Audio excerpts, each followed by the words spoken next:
చేసే పనులా ఇవి? పిల్లలకి కులాలను పట్టుకొస్తామా, ఆపాదిస్తామా? వేరే దారులు లేవా మీకు పాలిటిక్స్ గురించి మాట్లాడడానికి? సిగ్గుందా ఒక్కొక్కరికి అలా చేసే వాళ్ళకి? మాకు నోరు లేదనుకుంటున్నారా?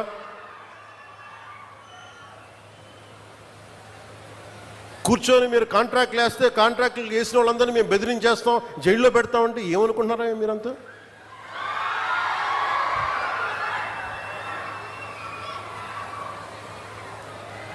మేమేం మాటలా గుర్తుపెట్టుకోండి. అలా బెదిరించే సమూహం ఎవరైనా సరే, అలా బెదిరించే సమూహం ఎవరైనా సరే, మిగతా వారి గురించి నాకు తెలియదు. పవన్ కళ్యాణ్కి అధికారం ఉన్నా అధికారం లేకపోయినా పవన్ కళ్యాణ్ ఎప్పుడు పవన్ కళ్యాణ్ లాగే ఉంటాడు. భయపడ్డం చాలా, ఇంట్లోంచి బయటకు వచ్చేటప్పుడు తిరిగి వెళ్తాం లేదు అని డిసైడ్ అయ్యే వస్తాం. అందువల్ల మీ ఆకు రౌడీలు కానీ, అలాగే చెప్తున్నా, ఏదైనా మాట్లాడితే అధికారులు కూడా భయపడుతున్నారు. ఎందుకు భయపడుతున్నారంటే చెవుల్లో చెప్తారు, అదే సార్ వాళ్ళ వెనక చాలామంది రౌడీలు ఉంటారండి, కిరాయి హంతకులు ఉంటారంటే, మీకు కరెక్ట్గా యోగి ఆదిత్యనాథ్ లాంటి ట్రీట్మెంట్ కనుక ఒక్కొక్కడికి ఇస్తే, ఒక్కొక్కడికి రౌడీజం అంటే కాలు కాలు కీలు కీలు తీసి మడత పెట్టి కింద కూర్చోపెడితే, అప్పుడు కరెక్ట్గా చెప్తా, కరుడు గట్టిపోయిన జీవితకాలం ఒకే మన వాళ్ళతో ఏకీభవించవచ్చు, ఏకీభవించకపోవచ్చు. నక్సలైట్స్ తోటి, వామపక్ష తీవ్రవాదులతో మనం ఏకీభవించవచ్చు, ఏకీభవించకపోవచ్చు.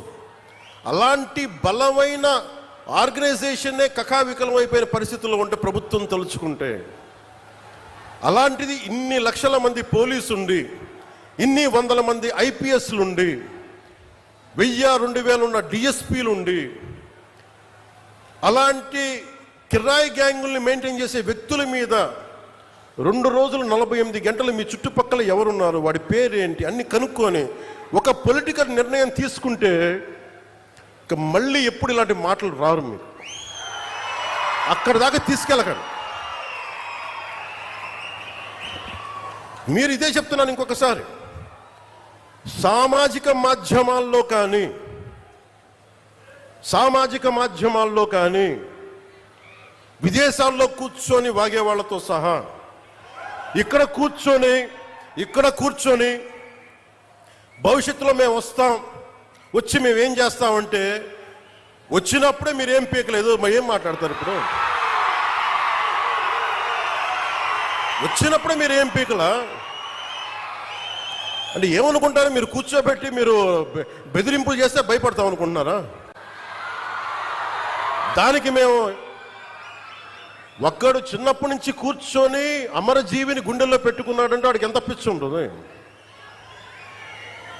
ఏ మ్యాడ్నెస్ ఉంటే ఇలా వస్తాం మేము? ఏ అండదండ లేకుండా పార్టీ పెట్టి ఇక్కడ దాకా వచ్చామంటే ఎంత కమిట్మెంట్ ఉండాలి నీకు, సమాజం మీద, దేశం మీద, రాష్ట్రం మీద, ప్రజల మీద.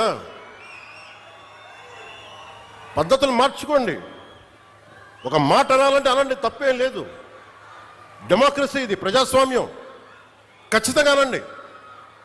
అనడానికి కొన్ని గీతలు ఉంటాయి. గీతలను దాటి మాట్లాడితే మీ చేతికి మళ్ళీ ముద్రలు వేయడానికి ఏముండదు. అలా మాట్లాడే వాళ్ళు చెప్తున్నాను ఇప్పుడే,